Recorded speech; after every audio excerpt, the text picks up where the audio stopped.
تو اس طرف آگے کی طرف تھا. اب یہ دیکھیں رائٹ پہ اور پیچھے کی طرف ان کے احد ہے اور لیفٹ پہ یہ جبل رما ہے اور جو وادی تھی وادی قنا، تو ان کے پیچھے بھی کور ہے، رائٹ پہ بھی کور ہے، لیفٹ پر بھی کور ہے. تو اور 50 صحابہ اوپر تین انداز آپ صلی اللہ علیہ وسلم نے اوپر ہائی گراؤنڈ پہ تعین کر دیے تھے. تو اب یہ ہوتا تھا کہ جب بھی ان کی طرف سے کوئی اقدام ہوتا تھا تو وہ کور دیتے تھے مسلمانوں کو. تو اس طرح پھر آپ صلی اللہ علیہ وسلم، حالانکہ مسلمانوں کی تعداد کم تھی لیکن یہ ہے کہ جب لڑائی شروع ہوئی تو بڑی سخت لڑائی شروع ہوئی. اور یہ جو اس کی بنسبت آپ صلی اللہ علیہ وسلم نے جو اس کے فضل کے ساتھ یہ جو آپ صلی اللہ علیہ وسلم نے جو یہ سمجھے جو اسٹریٹجی اختیار کی، ان کا پورا فوکس جو مشرکین پر تھا. تو کم تعداد ہونے کے باوجود مسلمان آگے بڑھتے گئے شروع میں. اور ایسا بھی وقت آیا کہ جو مشرکین ہیں وہ اپنے اپنے جو ڈھال ہیں جو شیلڈ ہیں ان کو پھینک کر پیچھے جانے لگے. اور یہ نشانی ہوتی تھی بھاگنے کی، کیونکہ ظاہر سی بات ہے جب انسان بھاگتا ہے تو بھاری چیزیں تو چھوڑ کر جاتا ہے. تو جو اوپر صحابہ تھے انہوں نے دیکھا کہ مسلمان جو ہے کافی یعنی کہ آگے سکسیڈ ہو رہے ہیں اور مسلمان آگے کامیاب ہو رہے ہیں. تو انہوں نے جو ہے نیچے اترنے کی کوشش کی. ان کے امیر نے ان کو کہا بھی ہے کہ آپ صلی اللہ علیہ وسلم نے فرمایا تھا کہ جب تک حکم ہو نیچے نہیں اترنا. تو کہنے لگے کہ آپ صلی اللہ علیہ وسلم کا یہی معنی تھا، یہی مطلب تھا کہ جب تک ضرورت ہو. تو اب دیکھیں ہماری ضرورت تو ہے ہی نہیں، مسلمان تو ویسے بھی جیتنے لگے. تو یہ اعلان ہوا، وہ نیچے اتر گئے اور نیچے اتر گئے. 40 صحابہ تقریباً نیچے اترے. اور اس وقت جو ہے 10 صحابہ پھر بھی باقی رہے. ان کے امیر تھے حضرت عبداللہ بن جبیر رضی اللہ عنہ، وہ پھر بھی وہاں پہ 10 کی تعداد میں اوپر ہی رہے.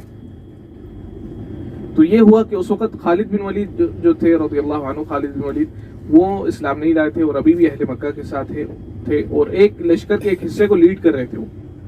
اور عجیب بات ہے، کچھ روایت کے مطابق آتا ہے کہ ان کی عمر اس وقت 19 سال تھی.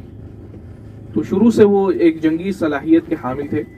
تو انہوں نے دیکھا کہ مسلمانوں کا ایک جو کور تھا، جو ایک مسلمانوں کی جو یہ سمجھے ایک حمایت تھی، وہ تو چلی گئی، ختم ہو گئی. تو ان کے بارے میں آتا ہے کہ پیچھے سے پہاڑی کے پیچھے سے جو انہوں نے گھوم کر جو ہے وادی کے بعد سے گھوم کر انہوں نے پیچھے سے مسلمانوں پر حملہ کیا. تو جب ابو سفیان کو پتا چلا کہ خالد نے پیچھے سے حملہ کر دیا تو یہ ہے کہ انہوں نے فرنٹ سے بھی حملہ کر دیا. اب یہ جو پیچھے سے جو حملہ تھا اتنا یوں سمجھیں کہ اتنا اچانک سے حملہ ہوا تھا اور اتنا شدید حملہ ہوا تھا کہ مسلمانوں میں بڑی افراتفری مچ گئی اور ایک کنفیوژن پیدا ہو گئی کون کس کے ساتھ ہے. تو اس میں یہ ہے کہ بہت سارے مسلمان صحابہ اس میں جو ہے مارے گئے، زخمی ہوئے اور وہ بڑا شدید حملہ تھا. اور جو اوپر صحابہ تھے 10 صحابہ اپنے امیر کے ساتھ وہیں پہ وہ پہاڑی پر ہی شہید کر دیے گئے. اور پھر اسی حملے میں پھر آپ صلی اللہ علیہ وسلم بھی زخمی ہوئے. ایک غالباً ابو عامر کے نام کے ایک مشرک تھے، انہوں نے آپ صلی اللہ علیہ وسلم پر حملہ کیا، تلوار سے حملہ کیا. تو آپ صلی اللہ علیہ وسلم نے جو خوذہ ہے، جو ہیلمٹ جسے کہتے ہیں، وہ آپ صلی اللہ علیہ وسلم نے پہنا ہوا تھا. لیکن یہ ہے کہ جب حملہ اتنا تلوار زور سے ماری گئی کہ وہ جو اس کے جو سائڈ ہوتے ہیں لوہے کے، تو وہ آپ صلی اللہ علیہ وسلم کے دانتوں میں داخل ہو گئے اور اس میں آپ صلی اللہ علیہ وسلم کے 4 دانت رباعی جسے کہتے ہیں وہ شہید ہو گئے.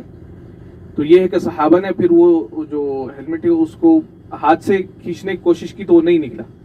تو ایک صحابی آئے، انہوں نے اپنے دانت سے جو ہے اس کو کھینچ دیا اور اس طرح وہ حصہ نکالا گیا اور آپ کے دانت شہید ہوئے، آپ کے جو منہ مبارک سے جو خون اترنے لگا. تو اسی طرح پھر دوسرے صحابی دیکھ رہے تھے خون اتر رہا ہے تو انہوں نے آ کر خون چوس لیا اپنے منہ کے ساتھ آپ صلی اللہ علیہ وسلم کا جو خون ہے. تو صحابہ کہنے لگے کہ اتشرب دم رسول اللہ، کیا آپ اللہ خون پی رہے ہو؟ تو کہنے لگا ہاں میں اللہ کے نبی کا خون پی رہا ہوں. تو پھر اسی پر آپ صلی اللہ علیہ وسلم نے کہا کہ جس کا خون میرے خون سے ملا تو اس کے لیے جہنم جو ہے حرام ہے. تو اس طرح پھر آپ صلی اللہ علیہ وسلم نے جو حرام فرمایا. تو ایک صحابی تھے مصعب بن عمیر، وہ آپ صلی اللہ علیہ وسلم کے کافی ہم شکل تھے، خاص طور پہ جب انہوں نے خوذہ ہیلمٹ پہنا ہوا تھا تو زیادہ نہیں دکھتا. تو وہ صحابی جو شہید ہوئے اور وہ جو مہاجرین کے سمجھے جو لیڈر تھے یہاں پہ اس جنگ میں، مصعب بن عمیر، اور اسلام کے سب سے پہلے معلم ہیں، ٹیچر ہیں، جن کو آپ صلی اللہ علیہ وسلم نے مدینہ بھیجا تھا.